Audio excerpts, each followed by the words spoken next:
잠언 1장 8절부터 19절 말씀을 읽었는데요. 제목이 이렇습니다. 악인들과 함께 하는 것에 대한 경고. 다시 말해서 악인들과 함께 행동하지 말라 하는 그런 경고의 말씀을 주고 있는 것입니다. 먼저 8절 9절의 말씀은 아비와 어미가 아들에게 하는 그런 권계의 말씀입니다. 훈계의 말씀인데 8절에 보면 내 아들아 내 아비의 훈계를 들으며 내 어미의 법을 떠나지 말라 그랬습니다. 아비의 훈계와 어미의 법은 한마디로 말해서 가르침을 말하는 겁니다. 그래서 아비가 아들에게 가르침을 주고 어미가 아들에게 가르침을 주는 것이다. 이렇게 이해를 하시면 됩니다. 성경은 부모는 자녀들을 잘 가르치고 양육할 것을 말씀하고 있고 자녀들은 그 부모를 잘 공경하고 부모를 받들어 모셔야 된다 하고 성경은 얘기해 주고 있습니다. 그러니까 이 가운데에서 부모의 책임은 분명히 자녀들을 가르치는 것이다 하는 점을 알 수가 있는 것입니다. 성경에 보면 자녀들을 잘 교육한 부모들이 나오는데 그 가운데에서 어머니들 몇 명이 나옵니다. 한나가 나오고요. 마노아의 아내도 나오고요. 르무엘의 어머니도 나오고 로이스와 유니게라는 그런 외할머니 어머니도 나오는 것을 볼 수가 있습니다. 한나는 사무엘에게 정말 하나님의 말씀으로 잘 교육을 했던 사람이고 마노아의 아내는 삼손에게 르무엘의 어머니는 르무엘 왕에게 교훈을 했고 그리고 로이스와 유니게는 디모데에게 하나님의 말씀으로 잘 가르치고 양육을 했던 것을 볼 수가 있습니다. 만약에 우리 부모들이 그렇게 훈계하고 법을 잘 가르치게 되었을 때 자녀들이 그 말씀에 순종을 하게 되면 그 자녀들은 아름다운 관을 쓸 수 있고 그리고 목에 금사슬을 맬 수 있다라고 얘기를 하셨습니다. 9절에 나오는 아름다운 관이나 내 목에 금사슬은 좋은 것을 말하고 명예로운 것을 말하고 부하고 부귀영화를 의미하는 그런 말입니다. 그러니까 아비의 훈계를 잘 듣고 순종하고 그리고 어미의 법을 잘 듣고 순종하는 그런 아들에게는 자녀들에게는 이런 은혜와 복이 있다 하는 것을 가르쳐주고 있는 것입니다. 그런데 상당수의 자녀들은 그 부모의 훈계를 받지 않고 어미의 법을 따르지 아니하고 오히려 그것들을 잔소리로 여기는 자녀들이 많이 있다는 것을 알게 됩니다. 잔소리로 여기게 되면 그런 사람들, 그런 자녀들의 앞길은 뻔할 것이고 그러나 부모의 그 훈계를 잘 듣고 지키는 사람은 분명히 명예를 얻고 그리고 관을 쓰게 되고 목에 금사슬을 매게 된다라고 말씀하고 있습니다. 그리고 다음 구절부터 다시 말해 10절 이하의 말씀에서는 이제 자녀들에게 또는 다른 사람들에게 악한 자를 경계하라. 악한 자와 함께 그 길을 가지 말라 하는 그런 경고의 말씀을 하고 있습니다. 10절에 내 아들아 악한 자가 너를 깰지라도 따르지 말라. 여기 악한 자는 악을 도모하는 자입니다. 또 달리 말하면 죄가 습관이 되어서 아주 사악한 생각에 사로잡혀 있는 자를 악한 자라 이렇게 말합니다. 그 악한 자가 너를 깬다 이렇게 말했는데 꿰다라는 이 말은 악행을 같이 하자라고 유혹을 하는 것을 말합니다. 나와 함께 죄를 짓자, 나와 함께 이 일을 도모하자라고 유혹을 하는 것을 꿰다라고 말하고 있습니다. 어떤 신문사의 설문에 보니까요, 통계에 보니까 이런 것이 나와 있는 것을 볼 수 있었습니다. 감옥에 들어가서 10년을 살고 10억을 벌 수 있다면 당신은 그렇게 하겠느냐라는 질문이 있었는데, 이 질문에 11,000명이 응답한 가운데서 34%가 예스라고 했다는 겁니다. 10년 동안 감옥에 사는 대신에 10억을 벌 수 있다면 그렇게 하겠느냐라고 했을 때 그렇게 하겠다라고 하는 사람이 34%가 되었다, 이런 얘기입니다. 이런 것들을 보면 악한 자의 꾀에 사람들이 넘어갈 가능성이 얼마나 많겠는가 하는 점을 알 수 있게 되는 겁니다.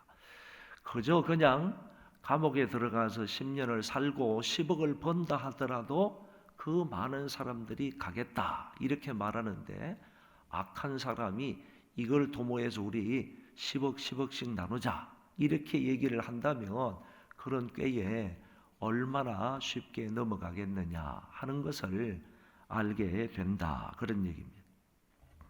그 악한 사람들의 세부적인 계획이 그 이하에 나옵니다. 11절에 그들이 내게 말하기를 우리와 함께 가자. 우리가 가만히 엎드렸다가 사람이 피를 흘리자. 죄 없는 자를 까닭 없이 숨어 기다리다가. 악한 자가 하는 말은 늘 함께 가자라는 말을 한다는 겁니다. 함께 해보자. 우리 이거 함께 도모해보자. 이런 일을 함께 해보자. 그러면 그 모든 사람들은 이렇게 함께 해보자라는 말을 듣고, 그러면 함께 했을 때 따라오는 유익이 뭐냐?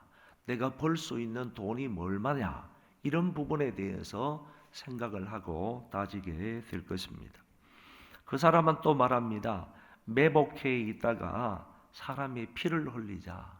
이거는 그 악한 사람들의 아주 잔인하고 무법한 공모를 얘기하고 있는 것입니다. 사람의 피까지 흘리자는 거죠. 죽이자는 거죠. 피를 흘리자, 살인을 하자. 우리가 얻는 그 목적을 위해서, 우리가 취하고자 하는 그 목적을 위해서 사람의 피까지 매복했다가 흘리자. 그리고 죄 없는 자를 까닭 없이 숨어 기다리다가 이유가 없는 범죄를 하자, 그런 얘기입니다. 무조건적으로 불특정 다수 가운데에서 자기들이 그냥 원하는 사람을 선택해서 이 범죄를 하자라고 얘기를 한다는 것입니다. 그래서 12절에는 더 무서운 얘기를 하는데, 소월같이 그들을 산채로 삼키며, 소월은 죽음의 장소입니다. 지옥입니다. 하데스입니다. 지옥과 같이 그들을 산채로 삼키며, 지옥은 불신자들을 산채로 삼키는 거 아닙니까? 산채로 받아들이는 것 아닙니까? 그것처럼 우리도 하자. 그리고 무덤에 내려가는 자들 같이 통으로 삼키자. 통이라는 말은 깊은 구덩이를 말하는 거예요.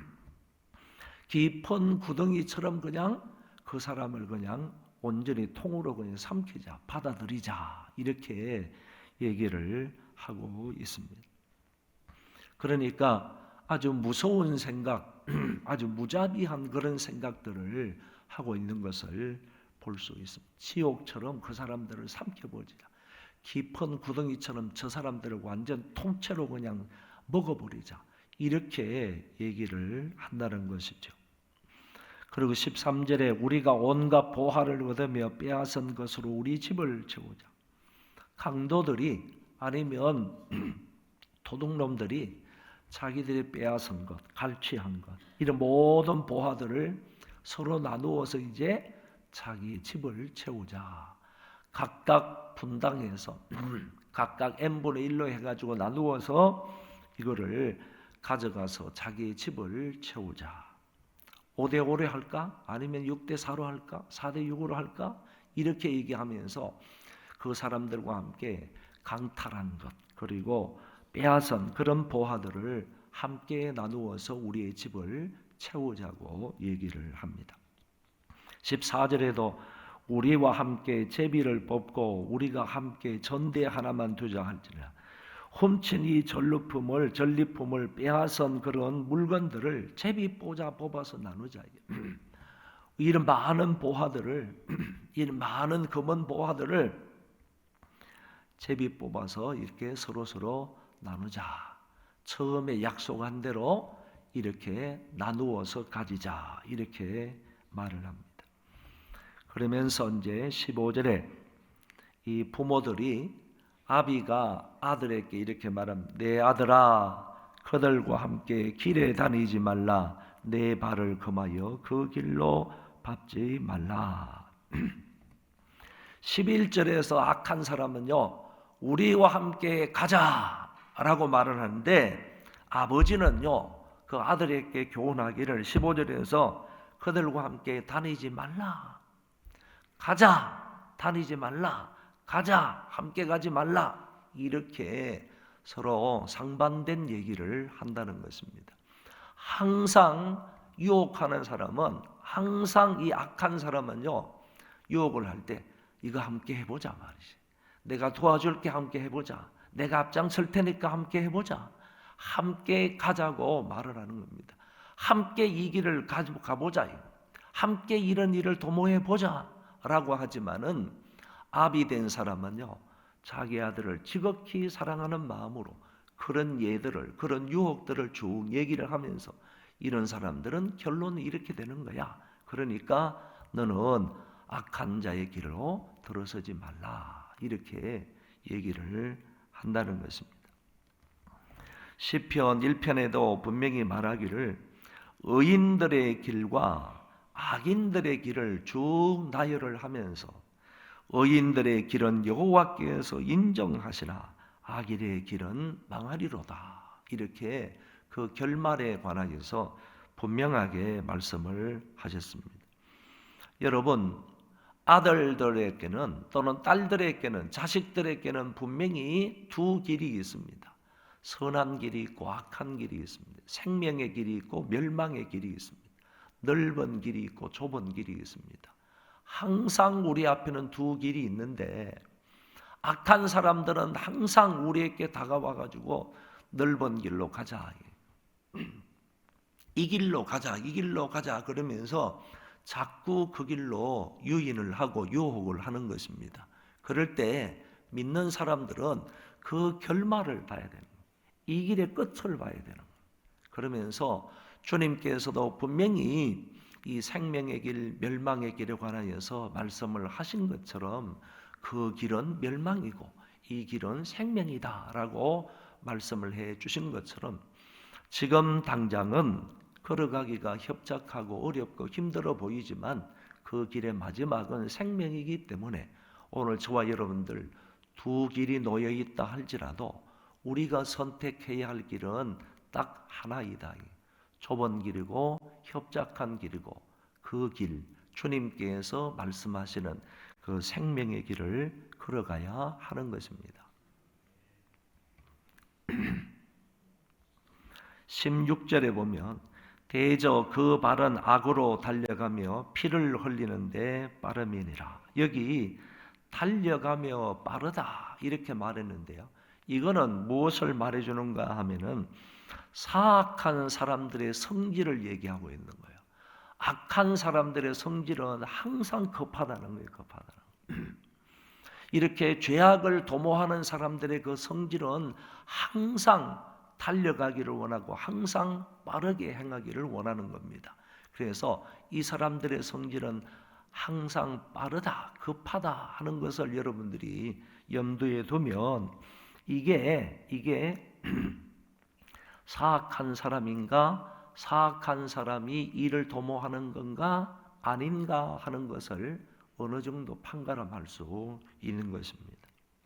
17절에는 새가 보는 데에서 거물을 치면 헛일이겠거늘 그랬습니다. 여러분, 이런 게 잠언이라는 거예요. 이런 게 격언이라는 거예요. 이런 게 비유라는 거예요. 그런데 하나님이 주시는 그런 지혜가 없으면 이 비유의 말씀이나 이런 격언의 말씀, 잠언의 말씀을 잘 이해할 수 없는 거예요. 한번 제가 여러분들에게 여쭤보겠습니다. 새가 보는 데에서 그물을 치면 헛일이겠거늘, 이 말이 새가 그물을 보았다면 그물을 피하지 않겠느냐 이런 뜻입니까? 아니면 새가 감각이 없으므로 비록 그물을 치는 것을 본다 할지라도 거기에 걸려든다라는 뜻이겠습니다. 그러니까 우리가 언뜻 생각하면 이 말의 의미가 무슨 말일까? 새가 그물을 치는 것을 보면 그것을 피해서 간다는 얘기일까? 아니면 본다 할지라도 걸려들 수밖에 없는 미련함이 있다는 건가? 우리가 판단하기가 어렵다, 그런 얘기입니다. 그래서 하나님께서 저와 여러분들에게 지혜를 주셔야 이런 부분들을 잘 깨닫고, 아, 그렇구나, 그러므로 우리 앞에 거물이 있어도 저거는 나를 해하는 거물이구나 라는 것을 판단하고 피해갈 수 있다는 얘기입니다. 이런 지혜가 여러분들에게 있기를 바랍니다. 그래서 지혜로운 아버지는요, 하나님을 잘 경외하는 그 아버지는요, 자기 자식들에게 너희들 앞길에, 우리 앞길에 항상 도처에 이와 같은 거물이 깔려있다라는 것을 가르친다는 거예요. 가르친다. 우리 앞길에 네가 지금 16살이지 17살이지 이때쯤 되면 우리 앞에 어떤 거물이 있는 줄 알아? 이런 거물이 있고 저런 웅덩이가 있고 저런 어떤 벙커가 있다는 것을 얘기를 해주는 거예요. 얘기해 주는 거예요. 그거를 얘기를 해주면 자녀들은 그 말씀을 잘 듣고, 이게 내 앞에 쳐놓은 악한 사람들의 거물이구나 라는 것을 알아야지 그 물을 피해갈 수 있다는 거예요. 거기에 걸려들지 않을 수 있다는 얘기입니다. 그러니까요, 실제적으로 이 말은, 이 새라는 놈은 우둔하기 때문에요, 사람들이 아니면 다른 어떤 존재가 그물을 치는 것을 보더라도요, 그것을 보면서도 조금 지나고 나면 우둔하여 그것을 모르고 그냥 기어 들어간다는 거예요. 그쪽으로. 그러면 잡히게 되는 거다. 그래서 오늘 저와 여러분들이 우리뿐만 아니라 자녀들에게 지금 세계 도처에 우리 앞에 이런저런 일들, 거물들이 많이 놓여 있다는 것을 우리가 경고의 말씀으로 들을 줄 알아야 돼. 어떤 사람이 이게 거물인가, 나를 잡기 위해서 쳐놓은 거물인가, 아니면 어떤 다른 것인가, 나에게 유익을 주기 위한 것인가 생각도 못하고 빠져들어간다고요. 덫으로 알지도 못하고 빠져들어가는 그런 경우가 허다하게 많이 있는 것을 볼 수 있습니다. 18절에 보세요. 그들이 가만히 엎드리면 자기의 피를 흘릴 뿐이요 숨어 기다리면 자기의 생명을 해할 뿐이라. 이 구절은요, 사악한 사람들은 그물을 치는 사람이나 또 뿐만 아니라 나와 함께 이 일을 도모하자라고 했던 그 죄가 습관이 되어서 그런 쪽으로 계속해서 생각하며 빠져들어가는 그런 사람들은 결국에 자기가 뿌린 것대로 거둔다는 얘기죠. 악한 사람들은 자기가 뿌린 악대를 그대로 거둔다 이 말입니다. 여러분, 거물을 친 자는 자신이 그 거물에 걸릴 것이라는 얘기고, 매복자는 또 다른 매복자에 의해서 자기가 그 구덩이에 빠진다는 얘기고요. 함정을 판 사람이 함정에 빠진다는 얘기예요. 이런 결과가 올 것이다 라고 얘기를 한 것입니다. 사악한 계획은 항상 역효과를 가져온다는 교훈을 주고 있습니다. 19절에 이익을 탐하는 모든 자의 길은, 이제 종합적으로 결론적으로 이렇게 말하는 거예요. 자, 이 아버지가 아들들에게요, 이익을 탐하는 모든 자의 길은, 여기서 길은요, 길은 종말이라는 뜻이에요. 끝이라는 뜻이, 종말이라는 뜻. 이익을 탐하는 모든 사람의 종말은 다 이러하다라고. 다 이러하다. 그러니까 앞에서 말씀한 대로 악을 뿌리는 사람은 악을 거둔다는 거예요. 자기가 남들 앞에서 그물을 쳐놓으면 그 그물에 자기가 걸린다는 거예요. 자기가 함정을 파놓은데 자기가 걸려 넘어간다는 얘기입니다. 이런 얘기를, 이걸 탐하는 모든 자의 그 끝은요, 결국은 다 이러하다라고 얘기를 하는데, 이러하여라고 하면서 그 다음 한마디로 딱 말하기를 자기의 생명을 잃게 되느니라 그랬습니다. 인간의 죄는 결국 파멸을 가져온다, 자기의 생명을 잃게 된다라고 말씀해 주고 있습니다.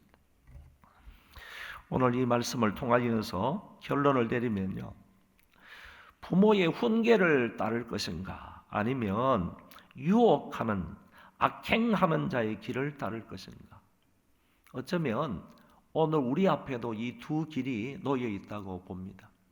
하나님의 말씀을 따를 것인가, 아니면 악행하는 사람들의 그 도모를 따를 것인가. 악인의 길을 함께 가면 멸망하는 길입니다. 처음에는 이런저런 부귀 영화를 누릴 수 있을지 모르지만은요, 결국에는 그 사람의 생명을 잃고 마는 것입니다. 멸망하고 마는 것입니다. 오늘 이 말씀을 잘 듣고요, 아비가 아들에게, 하나님께서 우리에게 말씀하시는 그런 교훈으로 잘 듣고 이 말씀을 따라서 오늘 하루를 살아갈 수 있기를 바랍니다.